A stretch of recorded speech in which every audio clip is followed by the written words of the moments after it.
presque rien, juste un pas et venir plus près. D'autres liens, d'autres voies, au moins essayer.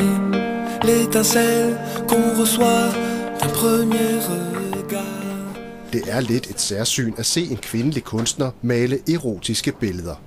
Men Birgitte Evelyn gør det, velvidende, at det kan virke provokerende på nogen. Der er nogen, der bliver forarvet. Der er nogen, der synes, det er helt fantastisk og minder dem om noget dejligt. Og det er helt op til folk. Billedkunstneren Birgitte Evelyn er fascineret af kvindekroppen, og hendes værker udstiller kvinders seksuelle lyst, uden at skjule noget. Det er fordi, jeg maler som kvinde, og med det tankesæt, jeg nu engang har. Ikke? Og jeg kan godt lide at bringe kvinden frem i billedet, ikke? Fordi det handler om hende. Og manden, han er der mere eller mindre, måske sådan lidt mere anonym i baggrunden. Ikke? Men langt fra, han kan ikke undværes. Han er der alligevel, men han er der måske i mine billeder for hendes skyld.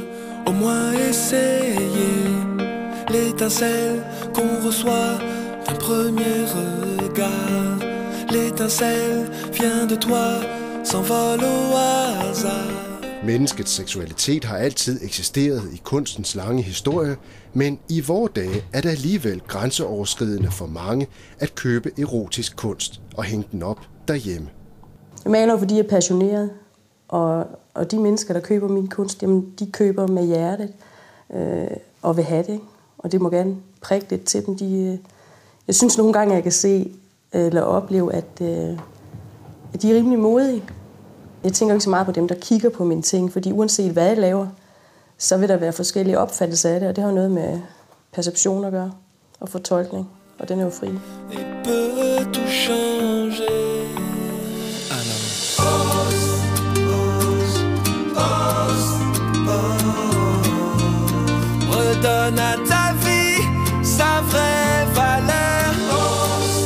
Den erotiske kunst for mig, den virker... Man holder fast i noget, der er livsbekræftende.